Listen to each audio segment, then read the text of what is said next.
Welcome back. This week, we're going to join Sarah G as she takes us on an adventure and explores what to see in Antigua, Guatemala. Yes, and I spent from end of May through June, most of June in Antigua and other parts of Guatemala this summer, and I have a lot to share.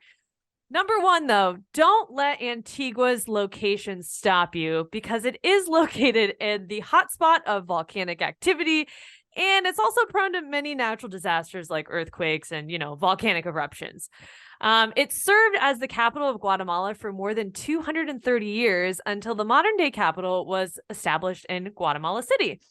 Now, the reason why it moved, you may be wondering, well, it experienced an earthquake of around 7.4 magnitude in 1777, and authorities actually ordered a relocation of the capital to a safer region, which is now Guatemala City.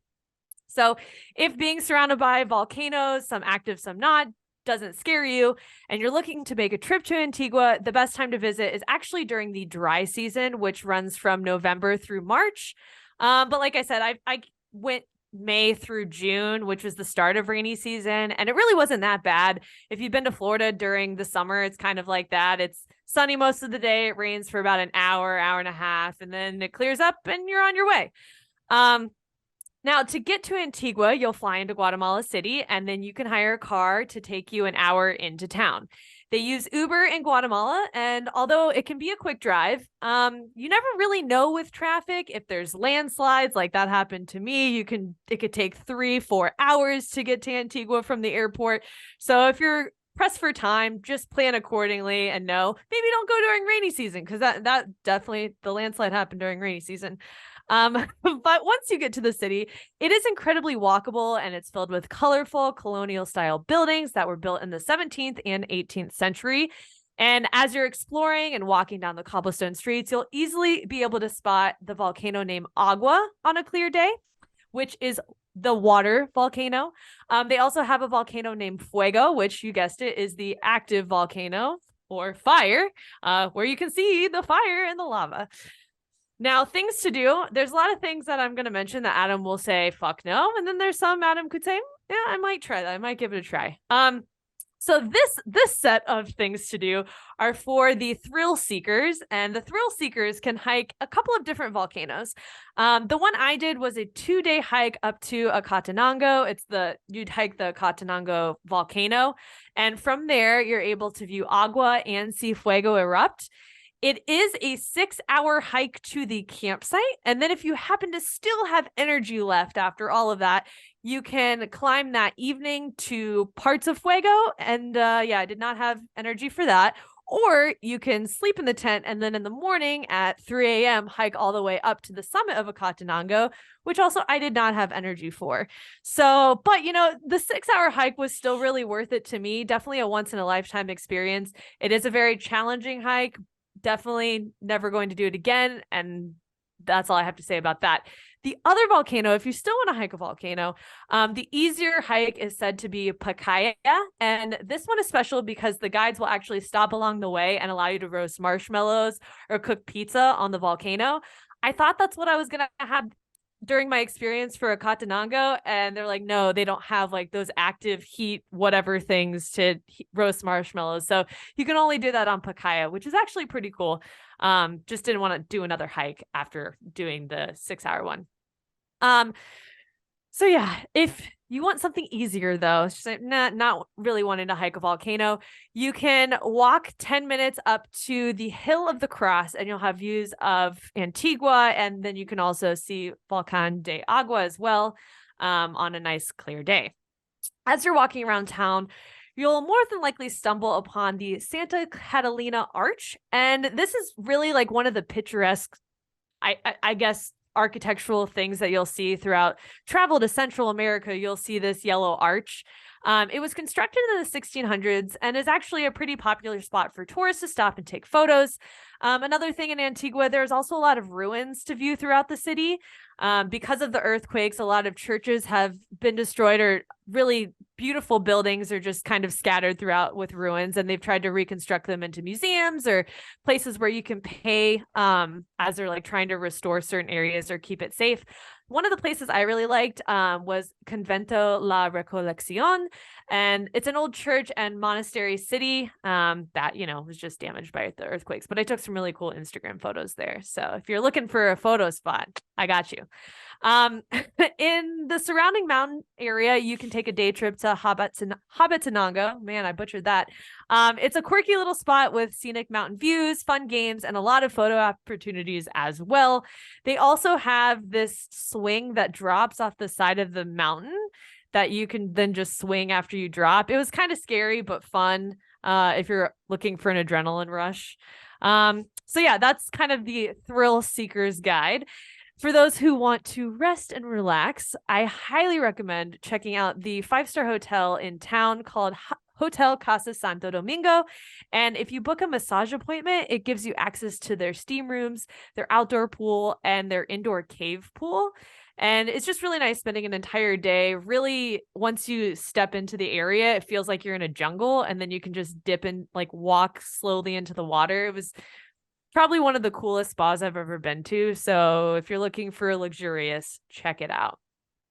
And do you just want to do the spa, Adam? Yeah. Oh, yeah. I mean, that's the only thing that I could see The being 10-minute, worthwhile. you wouldn't do 10 minutes up the hill to see the view of Antigua? No? Yeah, that might be. It wasn't that bad. They don't have like a car that'll drive you up there. See, I didn't go that way. I feel like you probably could if you wanted There's to no take like the little car. tuk-tuks you can get into for a little bit of money. I think you could. You could have if you really wanted to. Sure.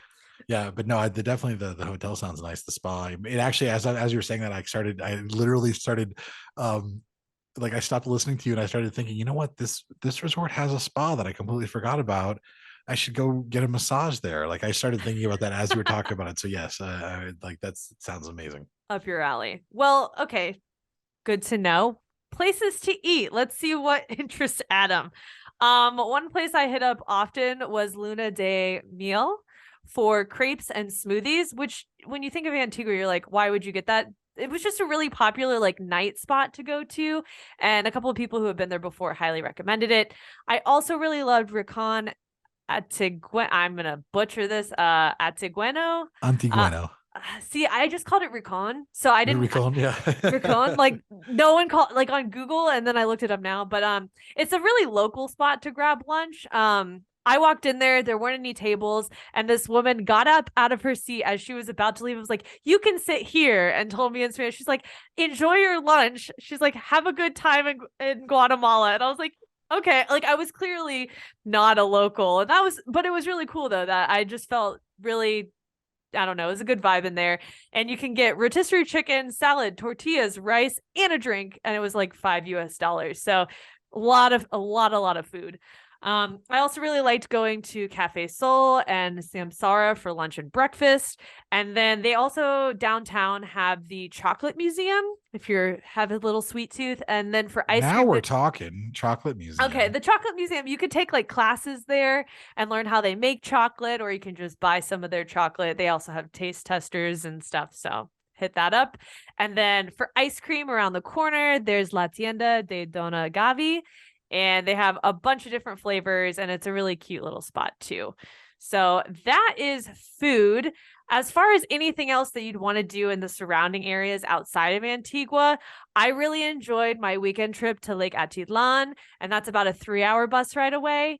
Or if you're wanting to go to the eastern side of Guatemala, you can take a 30-minute plane ride to Flores and then check out Tikal and do all of that too. So that's what you can do in Antigua, and then some other things in Guatemala. Yeah. Now, why wouldn't you do the volcano again? You want to? I hated every second of it. And honestly, I watched so many fucking Instagram and YouTube videos on the hike, and they're like, it's hard, but it's so worth it. And I'm like, okay, cool. Mistake number one was I packed way too much water. And they said too much water. That's interesting. Right. But I had to carry everything on my back. Yes, I could have paid to hire a porter where someone could have carried my backpack, or I could have paid to have a horse take me up. But I just felt like the horses were struggling at certain points. And even the girls who I was kind of I was one of the there was, the front runner group, the middle pack, and the backpack. My ass was in the back, with some of the other girls who had hired like the horse, and I saw the horse slide. The girls who paid for the horse didn't feel safe on it, so I was like, I'm happy I didn't do the horse. But it's 6 hours of just straight incline, no relief, God. straight incline, and you start like the first hour, you're like, damn, this is kind of challenging, and they're like, the guides are just laughing like, you're not even, a third of the way there, dude. You just keep going. And Wow. like, yeah, so it was really challenging. And then also camping is just not my thing. So as a solo traveler, the tour group that I used kind of forgot about me. They forgot to pick me up from my Airbnb, so I didn't have a backpack. Like, I was scrambling at the last second. Like, they didn't have enough food for me it was just like a shit show. And then when I got up to the mountain, like at our campsite, they didn't have a fucking bed for me. They're like, oh, we don't know where to put you. And I was like, in a goddamn tent. And they're like, well, we don't have enough, and everyone's in pairs of two, so you're gonna have to get crammed in with someone you don't know. And I was like, how the fuck is this fair? Just because I'm the solo person. So I got crammed in with these other two girls, and it was like the worst sleep I've ever had in my life. And then, sleeping with two. What travel company should nobody ever book? See, that's hard because I actually use them for other things and I liked, but I just think the girl that, like, the intern who was like planning my arrival and stuff, who no longer works there, just did a really poor job of handling all of the situations that I was dealing with. So I don't want to knock the travel company, but there's a lot of other, just DM me personally if you're looking for one, but there are a lot of others in town.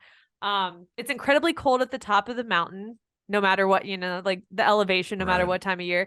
And you also have to be careful that you don't vomit as you're hiking up the mountain or the volcano because of elevation changes. So that was the one thing, is stop, take water, take a couple deep breaths, then keep going. Well, I was so worried that I was going to puke because of, the elevation changes, that I was like overly breathing, and people were like, I was, the last 5 or 6 of the group at times, and they're like, oh, stop. I'm like, I'm not going to rush myself. I'm going to fucking get there to the campsite. Don't worry. But people were like, it was like a fucking competition to race up the volcano. And then the next day, it was like people, not in our group, but other groups, were like running down the volcano trying to get a good time down the volcano like it's a fucking marathon. And I'm like, I'm not getting shin splints. I'm not twisting my fucking ankle in this mud. Like, just be smart about it. So I think most of my annoyance was just how the guides kind of handled people at different paces and skill level, because it is hard. Right. Rant over. The horse thing, actually, too, you'd think that being on a horse might make you feel safer, but then you think about the fact you're 4.5, 5 feet up in the air on an animal that if it decides just to run off the edge, you can't stop it. Like, you're out of luck. That would be terrifying. Actually, I feel like that'd be like riding a bicycle, like one of those high 1920s bicycles. Like, just, I don't think it would feel safer at all. You're going around curves and then the mud and then like uneven trails, and this poor horse is, I don't know. I was like, animal cruelty to a degree too. And I was like, I'm not paying for a horse. I'll just do it myself. So I have one final important question to ask about the volcano stuff. Did you have to poop off the side of a mountain? No, but I pissed off the side of a mountain and almost fell. And that was when I went, this is fucking not for me. I can't wait to be done with this tomorrow. Yeah. Because they had an outhouse and it was fucking awful. And then of course you have like your little headlamp to go, and it's, it's not like there's electricity or anything really up there. They have like one main campsite that has a lamp or whatever and a fire. So you have your little headlight going over, and everybody knows you're going to take a shit when you go that way. The whole group of 20 people are just like, she's going to piss or take a shit. So you like go over there, and then, you come back and the next person goes, and I'm like, it was miserable. So then I was like, I'm not doing that again. I'm just going to find a spot along the way and just pop a squat and pee because I have to pee. Well, that was also stupid because it had rained and I just like slipped as I was pissing. And yeah.